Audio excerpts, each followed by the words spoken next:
বন্ধুরা আসসালামু আলাইকুম, কেমন আছেন সবাই? আশা করি সবাই ভালো আছেন। এই মুহূর্তে দেশে অথবা বিদেশে যে যেখানে বসে চ্যানেলটি দেখছেন সবাইকে অসংখ্য ধন্যবাদ। চলুন দেখে নেই পেঁয়াজ কাটার ৭ পদ্ধতিতে জ্বলবে না চোখ। রোজকার রান্নার অন্যতম উপকরণ পেঁয়াজ। ঝাঁঝালো এ মশলা উপাদানটি কাটার সময় চোখ জ্বালা করে, চোখে পানি চলে আসে। না কেঁদে পেঁয়াজ কাটার কিছু পদ্ধতি রয়েছে। আচ্ছা, তার আগে একটু বলে নেই পেঁয়াজ কাটার সময় চোখে পানি আসে কেন।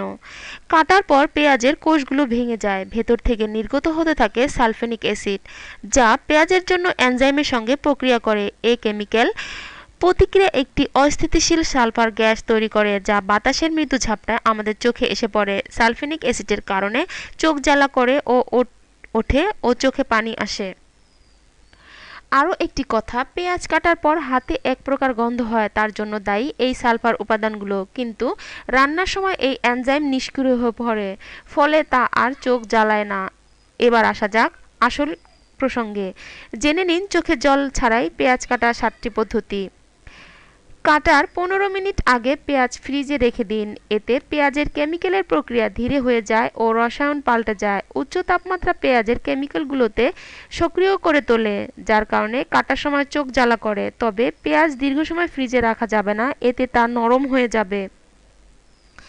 ধারালো ছুরি ব্যবহার করুন, কারণ ধারালো ছুরি পেঁয়াজের কোষগুলোকে কম ক্ষতিগ্রস্ত করে, তাই ঝাঁজ কম বের হয়।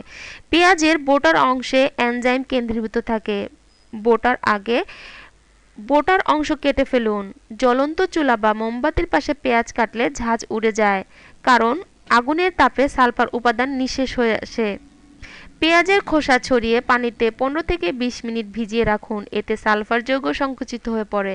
এক্ষেত্রে যদিও পেঁয়াজের বহিরাবরণ পিচ্ছিল হয়ে যায়, তাই কাটার সময় সাবধানতা অবলম্বন করুন। শেফদের পরামর্শ, পেঁয়াজ দুভাগ করে কাটা অংশ চপিং বোর্ডের উপর রেখে কাটলে গ্যাস সরাসরি চোখের সংস্পর্শে আসতে পারে না।